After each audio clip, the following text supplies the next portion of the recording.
మూకుమ్మడి సెలవులు పెట్టిన సిబ్బందిపై ఎయిర్ ఇండియా ఎక్స్ప్రెస్ క్రమశిక్షణ చర్యలు ప్రారంభించింది. సాయంత్రానికి ఉద్యోగులు సమ్మెను విరమిస్తున్నట్లు ప్రకటించడంతో ఆ నిర్ణయాన్ని వెనక్కి తీసుకుంది. బుధవారం సుమారు 300 మంది ఒక్కసారిగా సిక్ లీవ్లు పెట్టడంతో ఎయిర్ ఇండియా ఎక్స్ప్రెస్ 90 విమానాలు రద్దయ్యాయి. ఇలా సెలవులు పెట్టిన వారిలో 25 మందిని గురువారం ఉదయం విధుల్లోంచి తొలగించింది. మిగతా వారికి 4 గంటల్లోగా విధుల్లో చేరకుంటే తీవ్ర పరిణామాలుంటాయి అంటూ అల్టిమేటం జారీ చేసింది. మీ చర్య ఉద్దేశపూర్వకమేనని స్పష్టమవుతోంది.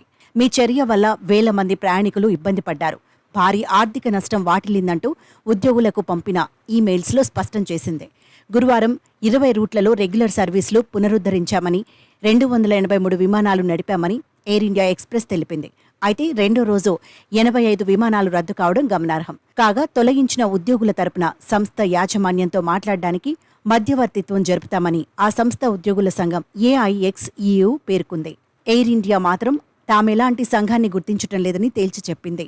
దీంతో ఢిల్లీలోని రీజనల్ లేబర్ కమిషనర్ అశోక్ పెరుమాళ్ల రంగంలోకి దిగారని, ఉద్యోగుల పట్ల ఎయిర్ ఇండియా ఎక్స్ప్రెస్ తీరును ఆయన తప్పుపడుతూ ఓ ఈమెయిల్ పంపినట్లు సమాచారం.